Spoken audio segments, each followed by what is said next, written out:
Hey guys, welcome back to the Comic Book Lowdown, where I review comic books and comic book story arcs. Before we get started, I want to apologize about my last two videos. I wanted to make this video into one big video, but it went over the YouTube time limit, so I had to split it up without any really good transitions in between. So instead of reviewing story arcs in one big video of it, I'm just gonna go one at a time and probably put them in like a playlist or something like that. So without further ado, get back to the review of Venom, the Savage Six by Rick Remender and Cullen Bunn. We're on issue 19, and right now things are getting pretty serious for Flash Thompson. He just revealed himself to Betty in the last issue, and she's pretty mad about that, seeing as how Flash was leading a double life. And so now, but there's no time for that, and so Flash, him and Betty are off to go, they're off to go get Jesse. First, in this one panel, I thought it was pretty funny. Like, while they're just swinging around, Flash, he just takes some guy's cell phone. You see that guy right there? Yeah, he takes it. This panel right here, and they're gonna call his mom.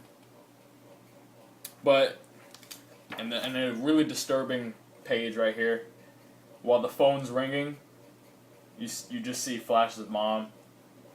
She's on the ground, and Human Fly just says, "Let it go to voicemail." And so they're about to call Jesse when Mega Attack, see right there, he pops up. They toss the cell phone. This is one of my favorite issues in the whole run, actually. So they get to Jesse's house, seeing as how it was closer to their location, and they see, or at least Flash sees. Flash is the one that goes in.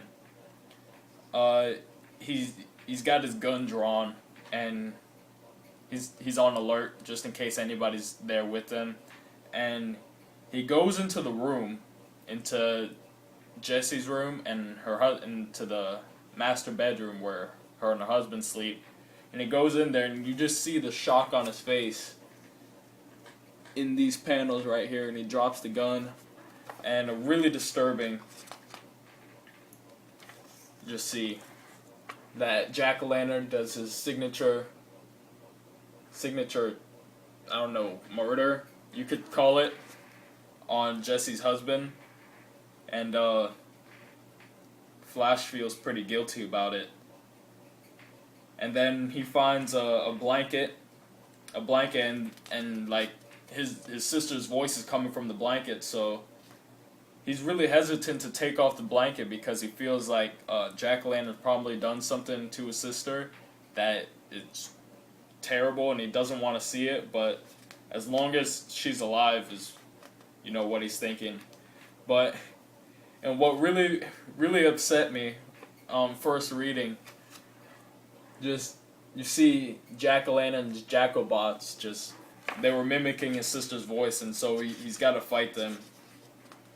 And once he fights them all off, there's like an explosive in them, and it's a ticking time bomb. And so they get out, and the apartment explodes.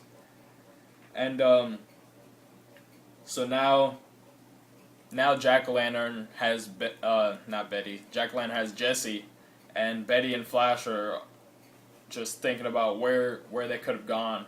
And so Flash sees a smoke trail.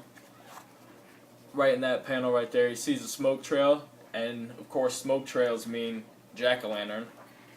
So he follows it, and he leaves Betty on the top of a roof. And then he sees Jesse right there. I don't know if you can see that. You can see Flash and Jesse right there at the bottom.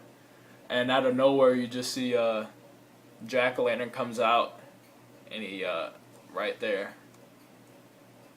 And he kind of hooks his back with his sickle, and in this issue, Jackolantern actually kind of reminds me of the Joker, because just his like witty comments, but like the really menacing and the really maniacal, and you just see that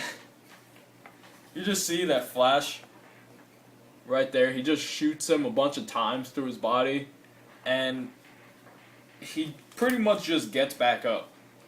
And it reminds me of the Joker in that way, because like Batman, he never kills the Joker no matter what, and whatever happens to the Joker, he just always seems to get back up and as if nothing happened.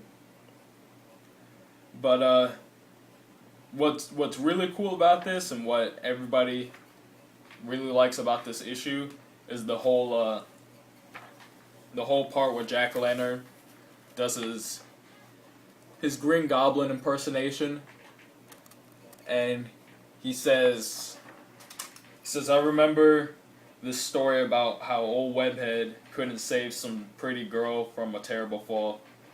If the real deal couldn't save some skirt, how could you? And then he throws Jesse off this, I think it's a cathedral.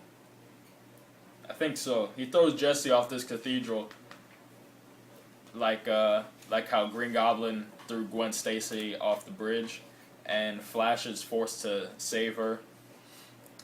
And he does save her, but of course Jackolantern, being sarcastic as he is, he's just tells him bravo for the great performance, and now can you repeat it? Because now that Jesse's safe, you just see Thompson comes and he takes Betty away.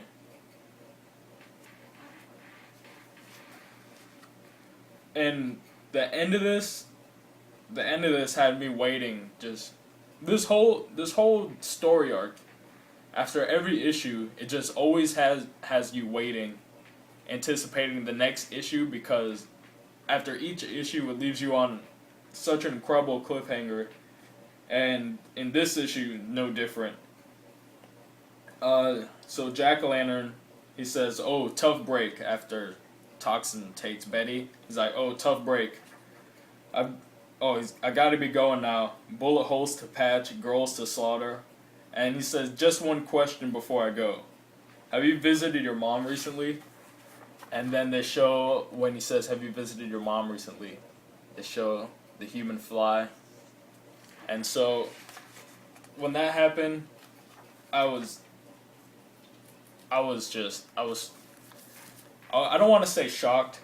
I kind of want to say, I was really mad, because it seems like Flash is just never getting his way in this. Well, he really never gets his way in the whole series or in the whole run so far. But just in this issue with that, it really makes Flash's life suck, because he's going through all this stuff, and he's going through so much hell just to save everybody, and no matter what, it seems like he can't win. So that's all the stuff that I liked about this issue. I had no gripes about this issue. I felt that there was nothing wrong. Maybe I guess you could say it read pretty fast. Like, it felt kind of short, but I don't think it was because it was short. I think it was because just because it was so good that I just read it so fast. And anytime I read this issue, I always read it fast, because it's just so much going on. It's so great, and yeah, really good issue number 19. Alright, so this is part 3 of my Savage 6 review. Part 4 is going to come up, issue 20. Another really good issue. This is part 2 of the Savage 6. As you can see, part 2. But this is the 3rd issue in the whole story arc.